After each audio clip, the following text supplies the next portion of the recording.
Okay, we're back. Now, what we're actually going to do is take the spider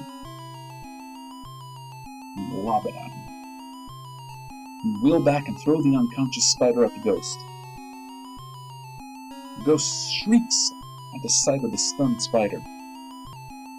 Flustered and frightened, the spirit dissolves from you. Now, I honestly don't know how you were supposed to figure that out, other than trial and error. Because the only reason that I know that you used the spider on that ghost is because I read it in an old issue of Nintendo Power. What we're going to do now is examine that book. It's a small black diary. Now let's open it up. Open the diary 3. This diary reads, "The master would not, or could not, have stolen Draken's star. He is an evil soul, unlike the master. He uses his power for amusement and profit. He is not concerned with spiritual enlightenment. There is no compassion. With his power, I grow weak. I am dying. I have hidden the star in Master's special box. It never opens. It has no locks. Draken's star never discerns. In fire it freezes, in ice it burns." Alright, so it seems that this is the ghost of the servant that stole Draken's star and hid it in the Master's box. Now we don't know where the Master's box is. And what do we have here? This room is really cold. Where in the world could this awful chill be coming from?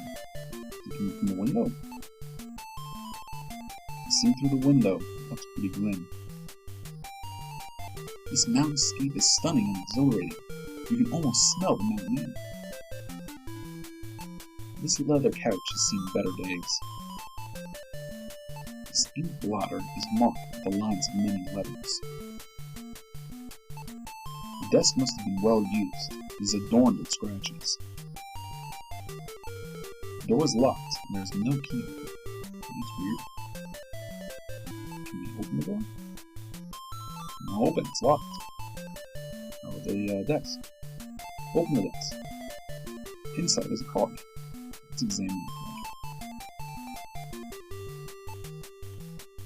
The element's name and atomic number is shown. Copper 29, silver 47, gold 79, mercury 80, lead 82, uranium 92. Alright, that's all we can do here. Now, do you happen to remember that we found a chair and that something hard was sewn into it? Eventually we'll get this right. And we found that notebook that said the chair knows. Now we're going to try to go to that chair. There it is. We're going to use our knife on it. And slice open the couch and find the key.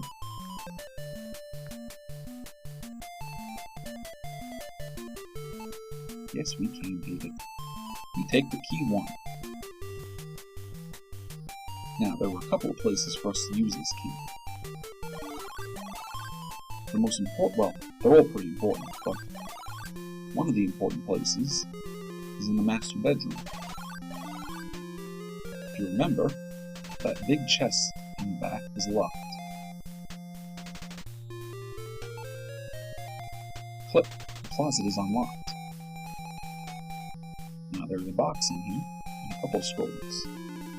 The box is in shrink wrapped. What's this? It seems to be generating heat inside. How do we take it?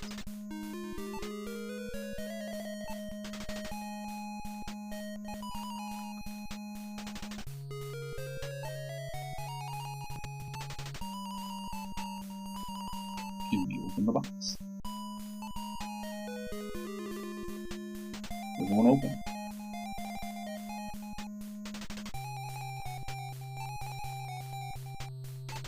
Now, what there are 2 scrolls. I want to take a look at them. It's rolled up scroll sealed with wax. So you don't have to open it.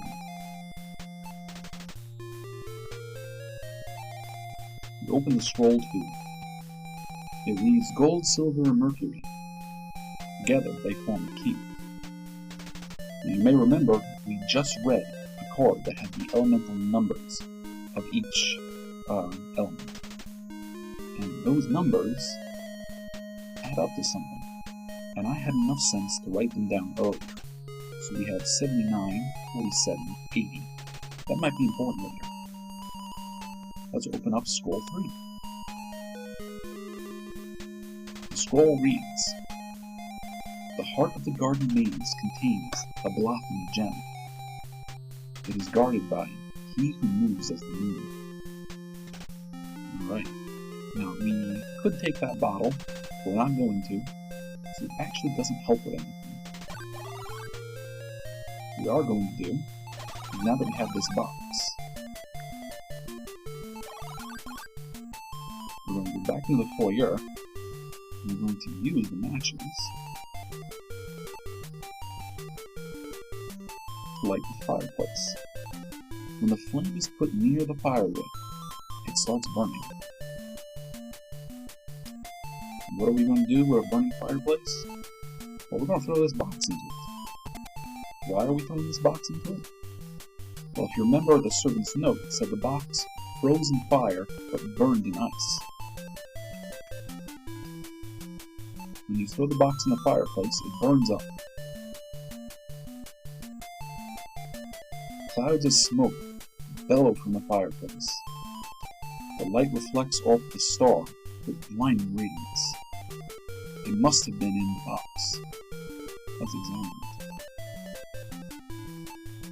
This heavy brass star bears the inscription, Fire and Ice. And believe it or not, we just found Dracula's star. Okay, and we are actually almost done with everything we can do inside the house.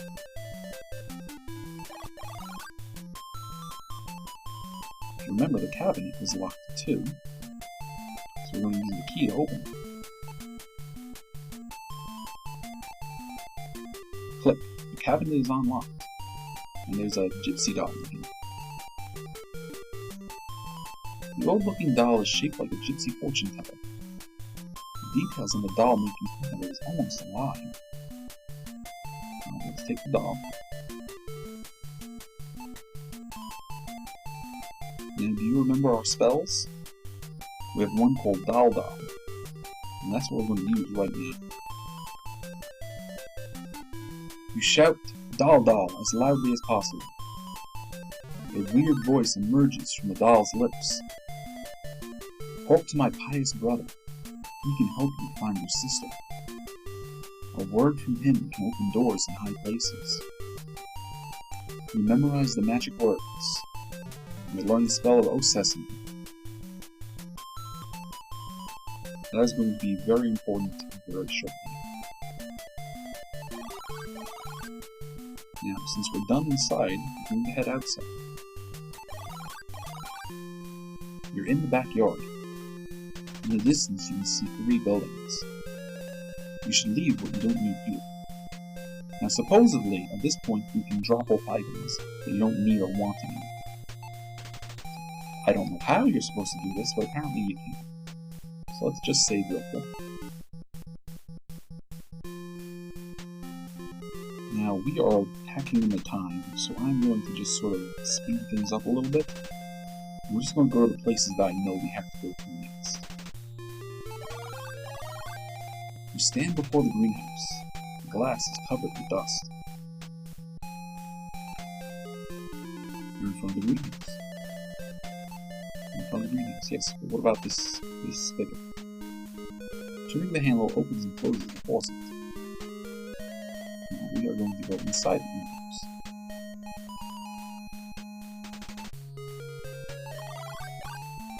The plants within this greenhouse are very dead. The dead plant in this pot has begun to decay. It's a metal watering can.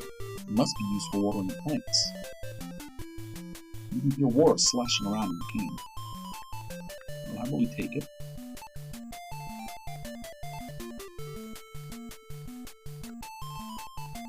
let's examine this pot. This is the only empty flower pot in the greenhouse. Its dry soil needs watering. Well, we happen to have a water can full of water. I'll use it on the pot. Water streams from the can into the hardened, cracked soil. A tiny sprout has pushed its nose out of the dry dirt. Well, let's use the water can again.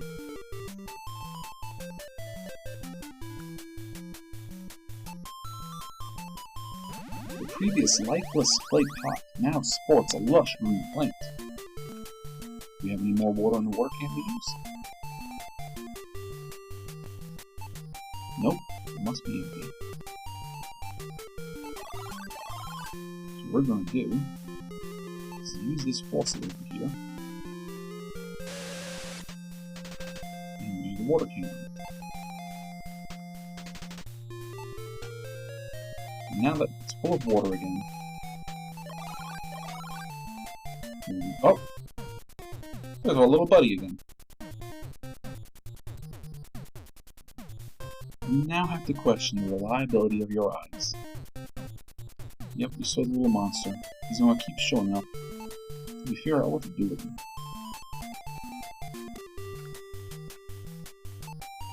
Water seems from the can in the hardened, cracked soil. Wow, the plant bears fruit. We're going to take the fruit. We need it.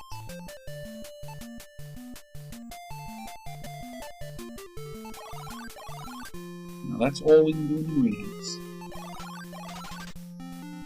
Oh, there's a little bird flying by. Now, over to the left we have an observatory, but unfortunately we can't do anything there yet. So we'll go to the right, where we have a little chapel. As you approach the building, you see that it is guarded by two menacing dogs. Dogs, you say to yourself. Why do they have to be dogs? So, let's take a look at the dogs. This dog looks fierce enough to turn into a puppy chow. That's not good. What are we going to do with these dogs? Maybe we can talk to them. Just tell them to leave us be. The dog bares his teeth at you and snarls. That's not good. How are we possibly going to deal with these dogs? Well, we got this big axe. Maybe we can fight them off. What would you like to use this on? The dog suddenly charges you. You are overcome by the canine savagery. The last thing you see is the dog's vicious fangs lunging for your throat. Your quest is over. Well, that's a problem, isn't it? But luckily, we know how, well, I know how, and you might know how to deal with these guys as well, depending on how well you've been paying attention to the clues. I'll be right back. Alright, here we are back with the dogs. Now, there are two of them, and they are barring our way, aren't they? We happen to have a little spell that said, when two or more block our way, we can scare them away. And that is the spell of Fundidi.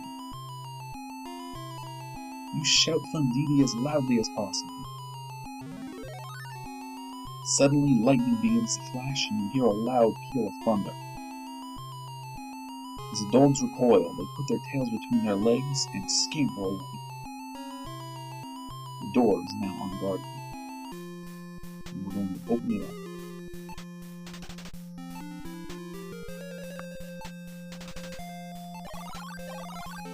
You stand in solemn awe in this abandoned house of worship. You feel the presence of long-dead worshippers. So what do we have to check out in here? Some pews. This is where the congregation used to sit. A beautiful stained glass window. It looks like a door, but it won't open. There seems to be no keyhole. This rather gaudy candle holder looks like it has been stolen from Liberace's stage show. This heavy stone bust displays a look of pious self-righteousness on its marble face. Its solemn expression makes you think that he may have been deeply religious. His beautifully crafted ornament is attached firmly to the wall. Desecrating this shrine is not a good idea. No, not really. It's a marble bowl filled with celestial water. Now, there are a couple of things here we can take. And it's this goblet that we can take.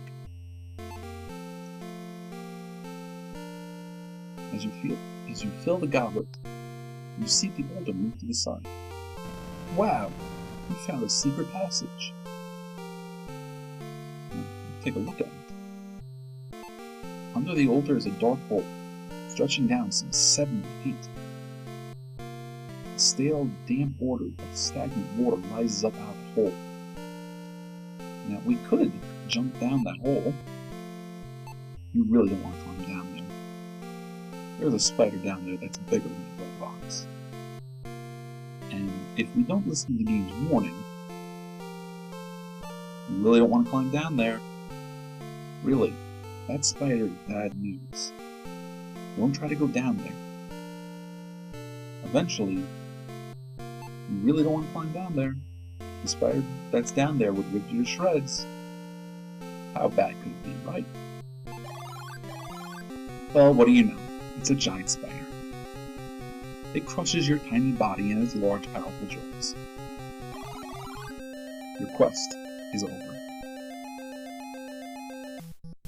So that's why we're going to pay attention when the game tells us not to go somewhere. Alright, so we're back in the chapel. So what do we have to do? Well, if you remember, the doll said its pious brother had things it wanted to tell you. So we're going to use a spell, O Sesame. You shouted O Sesame as loudly as possible. The marble bust speaks. It moans these words.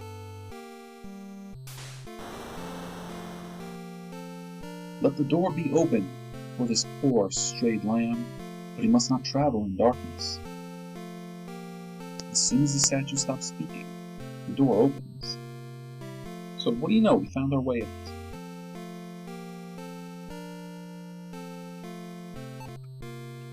If I can only get rid of the move.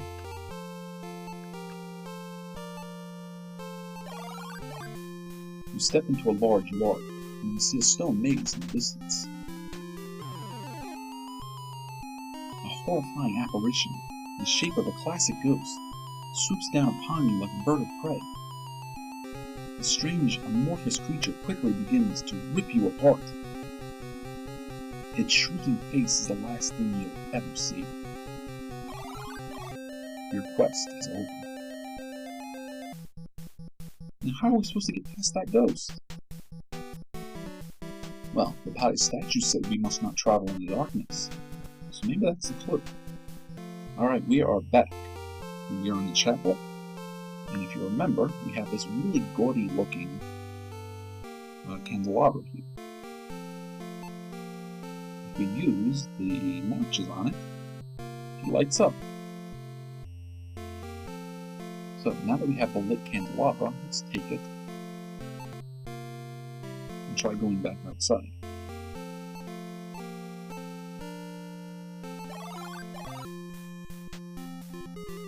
Ah, there's the ghost. A horrifying apparition in the shape of a classic ghost swoops down upon you like a bird of prey. There it goes. The thing is offended by the flames and flies off to its supernatural home. Now, those are not the only candles in the game. I think there's the candle in the master's bedroom. Could also have driven it away. But we're using that to move closer. You wonder where you are. All you can see is stone walls. You feel that you are lost in a very strange place. Alright, now we are traveling through the maze behind the estate. You can more or less just kind of guess your way through them. Now I happen to know where we want to go, but we're going to take a quick look at a few extra things, if I can remember how to get them. There are letters engraved on a stone slab. It's very hard to read them. The Blothany gem is in the deep place. Now You remember, we read the Master's Diary and said that the gem was guarded by he who moves as the leader.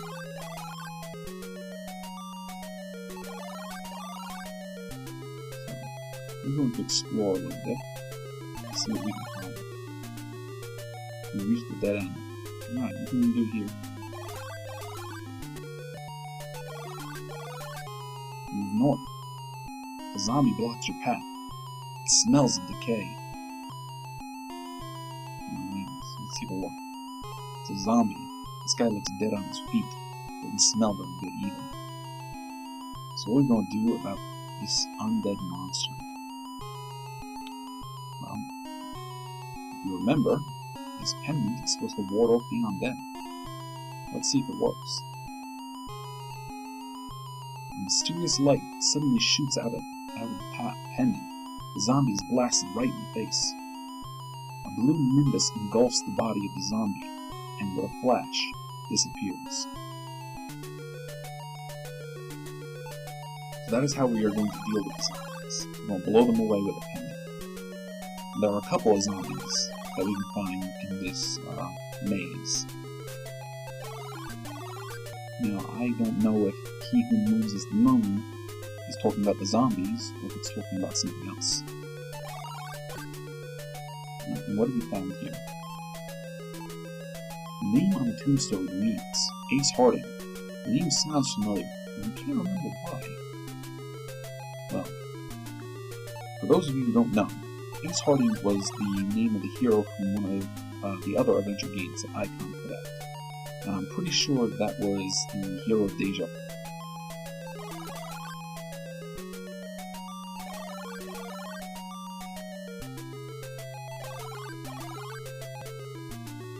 Now again, another dead end. Any way you turn, the cold stone walls hem you in. And that's not entirely accurate.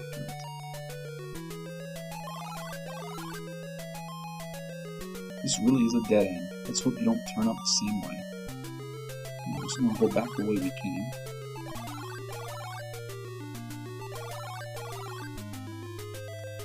That's the only reason we came over here, was to check out that tombstone. It's a cute little Easter egg that they threw in here. I think there's at least one more, and I'll try to find it if I can remember how to get to it.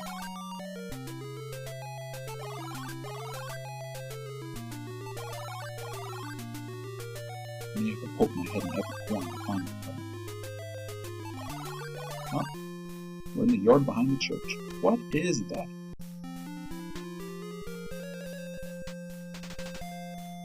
You see a one-eyed flying monster. What a strange place you are in. I've never seen that before. So, this, what, 13-year-old, no, 23-year-old game? This still caught me by surprise. Oh boy. Alright, back into the maze.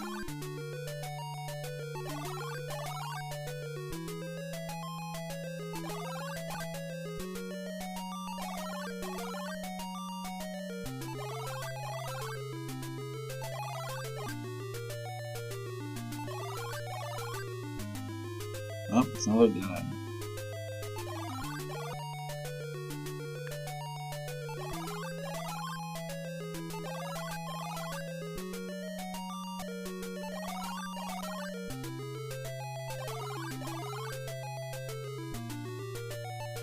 There are letters engraved on the stone slab. It's very hard to read them. The pendant can protect you from the undead. Well, we happen to know that already. Thank you for the reminder.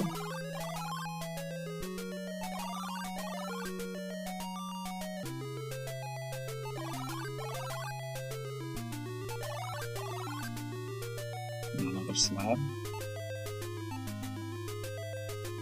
The bouncing creature loves things that fly. A bouncing creature, okay.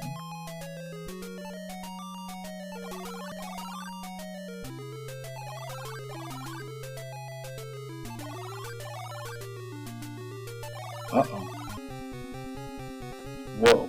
This is like a scene from a Living Dead film. It brings new meaning to the term dead end. Well, it looks like a whole bunch of zombies.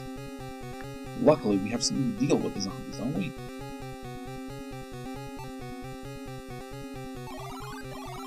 The zombie grabs your arm with its bony hands. Quickly, it takes a voracious bite out of you. The miserable dead now welcome your company. Your quest is over. So how come that didn't work? Well, the best reason I can come up with is that there are lots of them there, instead of just one. So you weren't able to use your pen to fight them all off. So give me a minute and we'll get back into the maze, hopefully by those same zombies, so I can show you what to do. Alright, here we are back with the zombies. It's a group of zombies. You notice that parts of their body are missing. You can also smell the stench of decaying flesh. Now, believe it or not, what you can do is just simply backtrack. And that's it. But, if you wanted to get past them, there's a trick.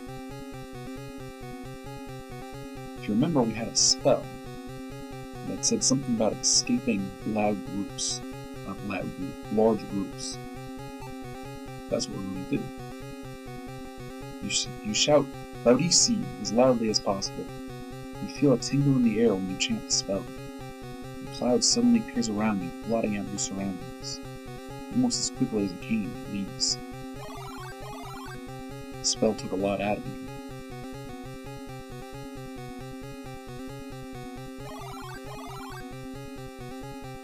But we should be able to move past the zombies. There you go.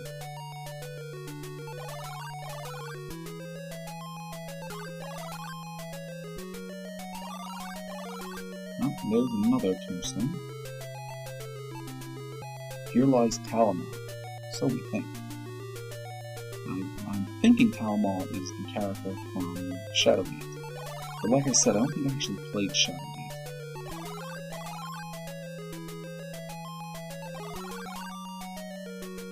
There are a few more things we can find in here, but I don't remember where they all are. It's a tombstone. Luckily, your name hasn't been carved in.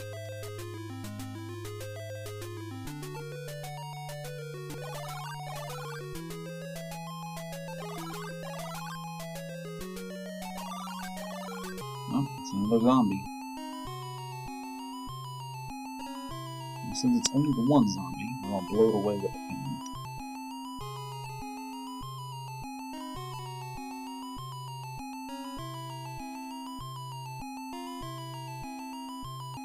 Alright, with it gone, we're going to move on.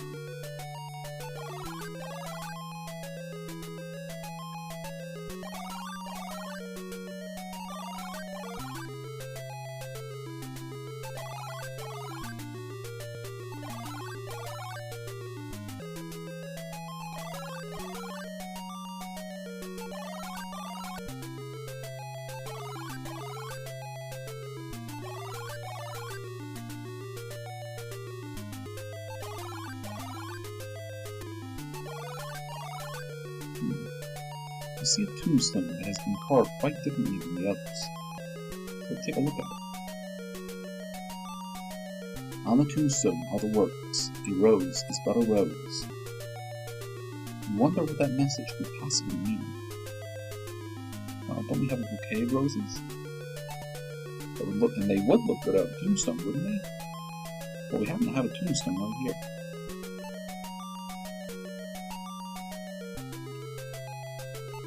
As a gesture of kindness, you put the bouquet at the foot of the headstone. The tombstone slides away, revealing a secret passage. So we should take a step in there and see what's going on. 3 cages have been sealed within the far wall of the maze. Take a look at them. The strong-looking cage. There seems to be a keyhole in the center. Something seems to be moving around inside. You hear a scratching sound. Well, we have a key right here. Let's see if it works. Click. The cage is unlocked. Suddenly, something jumps out of the cages. 3 animals jump out of the cage. They are confused by their freedom and new surroundings. It looks like a cat. Snarling, this cat looks hungrily at its prey. you guess that it hasn't eaten in weeks. The bird looks ready to strike. It glares intently at the snake. With a hiss, the snake darts out its tongue. It looks pretty hungry. Can we talk to the animals? Wow, this cat seems really mad. The bird lets out a strange, screeching noise. Too bad you can't understand the language of snakes. What are we going to do? Maybe we can take one. Let's see if we can get to take the snake. The 3 hungry animals, now free from their cells, have spotted their dinner. The animals attacking them, pecking, biting, and snarling mass. You are unable to defend yourself against this vicious onslaught. Your quest is over. So, that's not it. What are we going to do with these animals? Alright, we're back where the 3 cages are. I'm going to use the key in the cage. And suddenly, something jumps out of the cages. 3 animals jump out of the cages, and they are confused by their freedom and new surroundings. Now, we're in luck. We have a cage here. And we can use the cage on one of these 3 animals. Now, unfortunately, there's only one right choice. Now, you could do it through trial and error, or, if you were smart enough, you would realize that earlier there was a note that says the bouncing thing likes things that fly. And out of these animals, only the falcon flies. You grab the hook and put it in the cage. Suddenly, the snake attacks the cat. It is amazingly swift. The snake's tail quickly swells up. So, the snake has killed the cat, and now that the snake is full, it's going to leave us be. Maybe we go south? I have to remember where we're going. There we go. Strange looking tomato thing. Before your eyes is the biggest, strangest creature you've ever seen. It bounces up and down. There is some kind of jewel behind it. Now, let's take a look at the creature. For some strange reason, the creature reminds you of the moon. You notice it makes no sound as it bounces. Can you talk to it? I am the guardian of the blocking gem. No one may touch it. Now we can sit here and play with this thing all we like, but there's only one thing that will get its attention. Nothing happens. I did it wrong. You have to open the cage. As soon as you open the cage, the bird flew up. There it goes.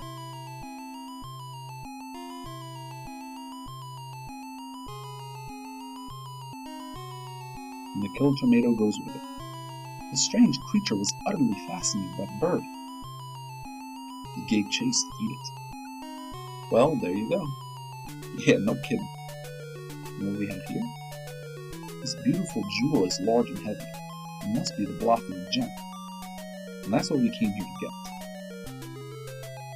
We can't take it. Of course, no, we gotta actually highlight it. There we go. Now we have the jewel. But now we gotta get out of this labyrinth. And the stone walls are all over the place and we don't know where we're going. Well, you may remember that one of the spells said when stone walls are bound, we can use it. The next spell is telemaze. And you shout telemaze as loudly as possible. It's the entrance to a labyrinth. This magic word probably can carry you instantly from the inside of the maze to its entrance. Now I understand what it means to go from here to there, you say to yourself. And we are all done with the maze.